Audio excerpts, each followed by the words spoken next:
this is Tony at Cover Magazine. I'm speaking to Jan Coetze at Azriel Aviation. Jan, good morning, and thank you very much for taking the time to talk to me. Morning, Tony. No, absolute pleasure to being able to share a bit from our side. Yeah, great. I mean, it's an interesting segment. I don't often get to speak to people about aviation insurance. Yes. Obviously, quite a niche market, but maybe just to kick off with, you're part of the UMAs in the Constantia stable. That's right. Just tell us what sort of area do you play in when it comes to aviation, and then also your tie-up with Constantia when that happened. Yeah, well, Tony, I mean, obviously, just to slight bit of background, I've been doing this for 32 years. Being at a broker, but majority of the time working or running a UMA. So we joined forces with Constantia November 2018. And prior to that, we did the same thing with Simtrique. And so that's how we started. So Azriel effectively got established 1st November 2010. So we've gone into we're now on our level, gone into our 12th year now. And so in terms of what we can offer clients and brokers is we have quite a variety. We can insure anything from hot air balloon to even a smaller type Boeing 737, and obviously some of the jets. So we've got quite a helicopters. Everything fits into our sort of criteria that we can offer. Obviously, Constantia, we with them. We needed a new carrier, and so we have a proper reinsurance program behind the scenes. Placed with all blue chip companies, they're not well known in Swiss Re, Munich, Hanover, R&B. So it's very important for us, that we know that if we write business and there's claims to be paid, that we will have the backing of the reinsurers. And I must say, obviously, due to just the years in the industry, and also, as you correctly said, it's a very niche market. We've built up very good relationships with various people at the at insurers and at the reinsurers. So some of the stuff due to restrictions on or exclusions in terms of reinsurance program, as I say, we can't write an airliner with full, if any aircraft with more than 50 seats, passenger seats, our program excludes that. Because then they say, well, then basically you're boring now, you're going into the airline market, wide body jets, that sort of stuff.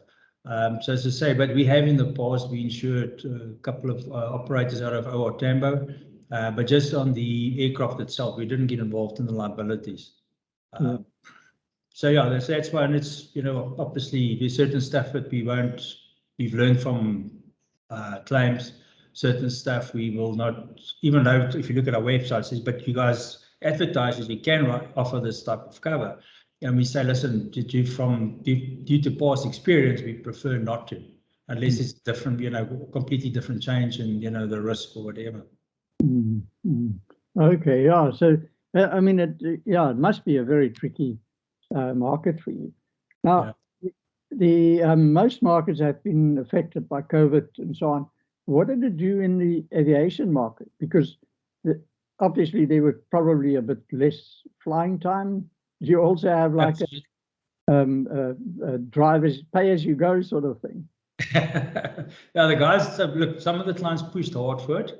And our view on that was, obviously, if you have a air service license to perform some sort of air service, whether it's flight training, crop spraying, anything like that, or a proper charter operator, we looked at the guys' utilization, how many hours they flew, and then here and there, we offered a bit of a refund, a credit, just because it's, also we understand it caught everybody on the back foot.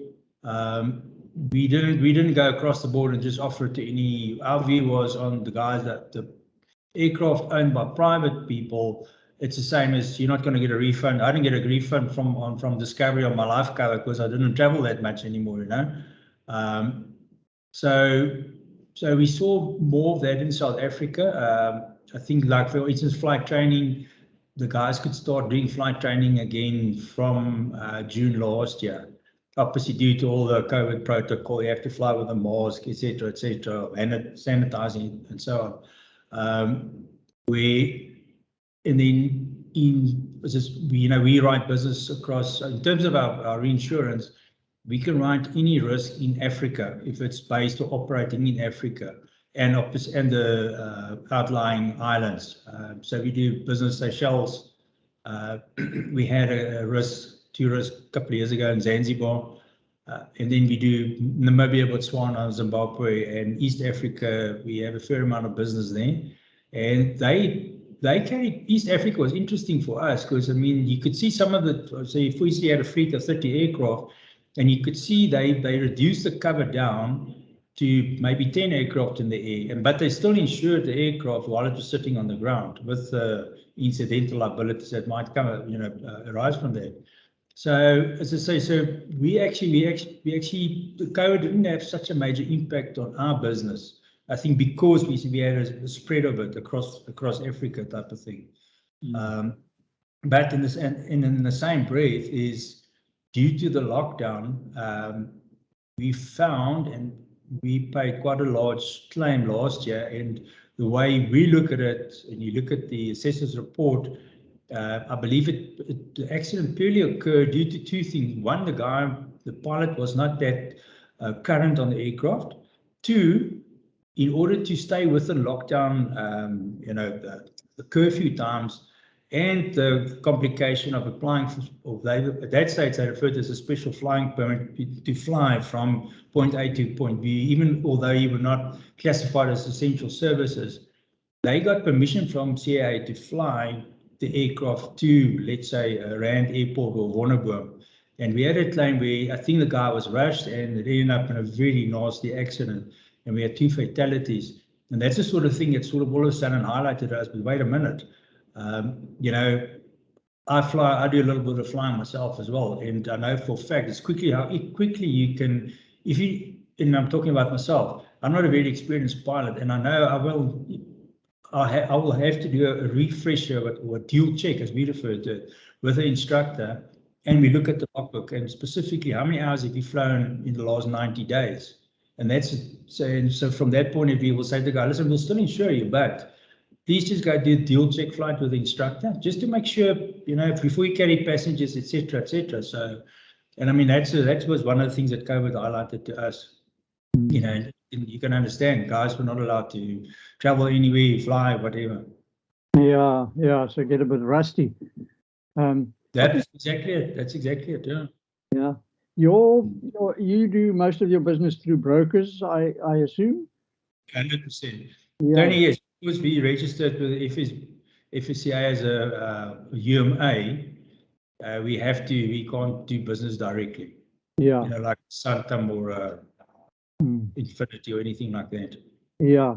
And do you find that it's mostly specialist brokers, or can your broker get involved? Yeah, look, I mean, I think due to aviation and what brokers have told me, non-aviation brokers, they say, listen, it's a very niche area. You look at big liability, big sum insureds, and we rather just do it as a sub-broker to one of the aviation specialist brokers. So majority of our business was still generated via the specialist aviation insurance brokers.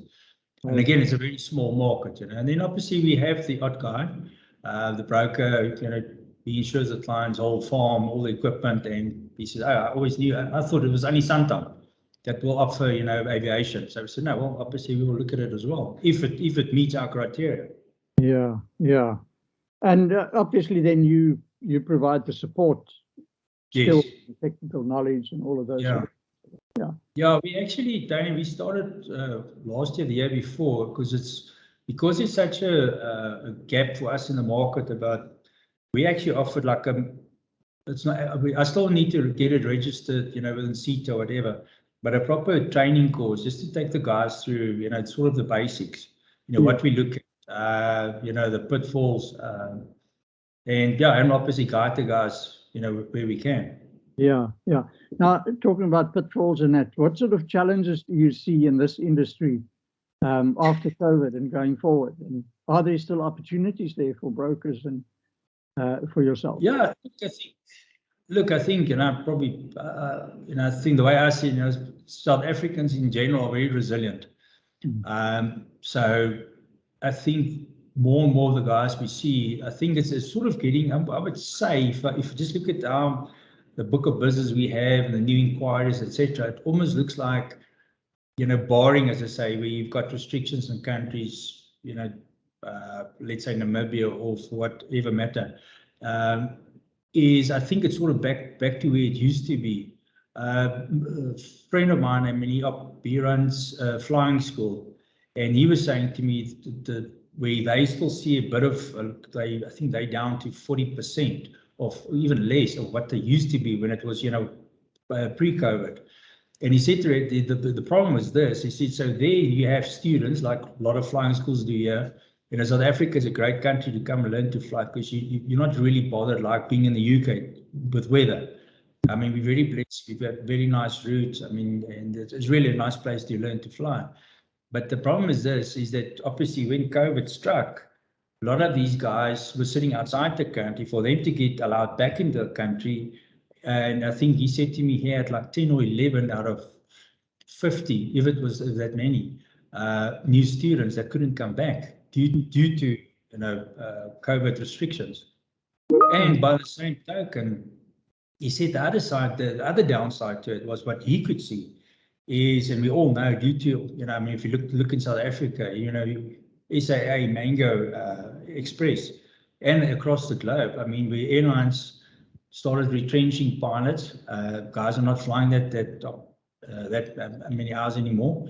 So he said he had a lot of parents saying to you, like, listen, I've enrolled my son for you at your school to become a professional pilot, but it's going to cost me probably another 300,000-400,000 rand to get him up to level where he can potentially apply for a position at a local airline.